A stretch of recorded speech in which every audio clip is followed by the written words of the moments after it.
Welcome back to Daybreak. It is about 7:28 now, and 1 in 10 Caymanians is out of work. That's according to data collected by government in 2012. If you happen to be one of those people, we're joined by a job search expert who has advice that can help you get work. Phil Blair, job search expert and author, is here on set. Good morning, Phil. Good morning. Thank you for being here. It's a pleasure being here. So you have some really interesting information that you can share, and you have been sharing kind of in your profession for quite some time now, seeing the trends in the market, seeing kind of what some key obstacles are that people face in searching for a job. So tell us a little bit about your background before we head into the tips. Well, I will. My business partner and I own franchises, Manpower Temporary Service, so we see lots of hiring coming and going. And our largest community operation is San Diego, California. So it's a very dynamic workforce there. But a lot of people are looking for work. A lot of people want to move to San Diego, just like they want to move to Cayman. And so we see a lot of job searchers coming in. And temporary help is a wonderful way to get your foot into the door for any company. But if you're looking for a permanent job, there are really some key things you need to do. And these really work especially for college graduates that are looking for work, but they really apply to anybody. And as soon as you're aware of them, you know how to use those tools to find a job. And I think it helps to, to be able to get this information because people leaving college might never have had a full-time position before, and so might not be able to see things from the employer's perspective and understand, okay, what is going to put me at an advantage here? Do you think that, I mean, when I was in college, they told me, be prepared to learn the lines, do you want fries with that? Because of how the market was kind of, people weren't getting jobs. It's like, you have a college degree, but that doesn't guarantee you a job in, in the firm that you want to be in, or, at a particular level of pay. So tell us a little bit about what you would say to people who are in that position. Well, I think the most important message they need to learn is, as an HR professional, we don't look at your resume just from college graduation on. We go back to what you've done in high school. Did you do a lot of volunteer work? Did you have internships? Did you job shadow? Did you start to build your resume through your college experience, whether it was 2 years or 4 years? Because that is indicative to us of the type of employee you're going to be. Do you have a high energy level? Do you get involved? Are you active? And if you say, well, I spent every summer on the beach, or I worked on in San Diego at surfing, I worked on my surfing and my golf, that's not a very good sign that you're going to be a great high energy, motivated employee. When you're competing with people who have been very involved in internships and volunteer work. So they need to start doing that. And they especially need to start doing networking. Right. 80% of the jobs in this job economy, which is very tough still, as you see, 1 out of 10 Caymanians is out of work, is networking. It's people you know who know people who know people.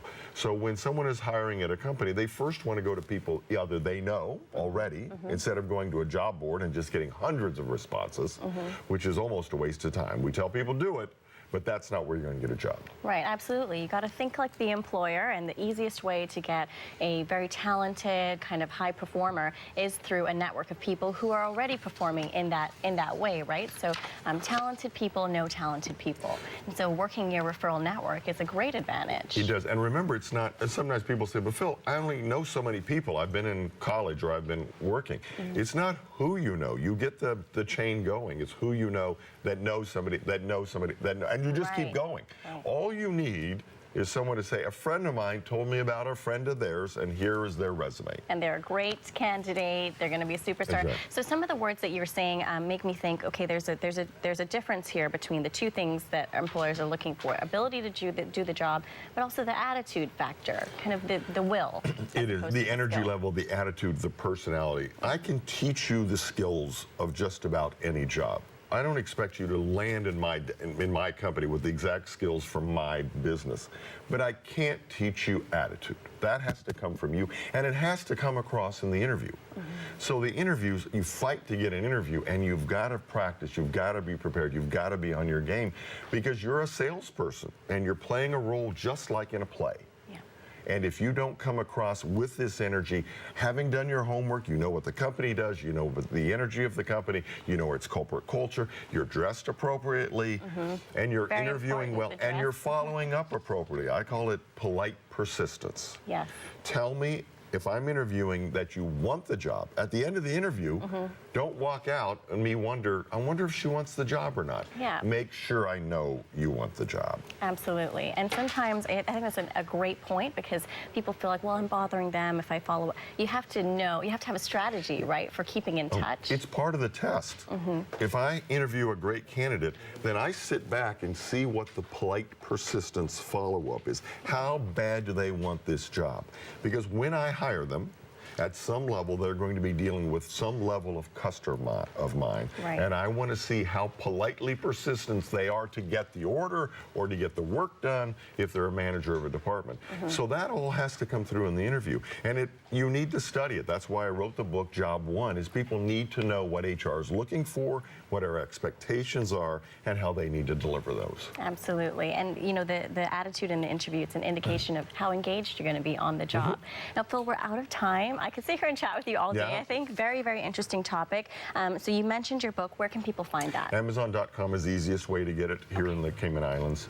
It's called Job One by Phil Blair. And it's anybody that's looking to get back in the job market or into it for the first time ought to read it, because it's lots of hints from HR's point of view. Yes. And that's really all that matters Right, as absolutely. HR professionals. Yeah, it does. You're right. And so great advice, like you said, in that book. Kind of a valuable resource for anyone, not just the college grads, but people looking Correct. for jobs. One more tip you had was Google yourself. Really important tip. So we can't chat about Facebook, that clean now, up but your Facebook page. social I media, will go to very your important. LinkedIn page and your Facebook page. Clean those up. Exactly. You can put them back on after you get the job, but clean them up. Know that people are going to be able to find you on the internet. All right. Thanks again, Phil. My pleasure.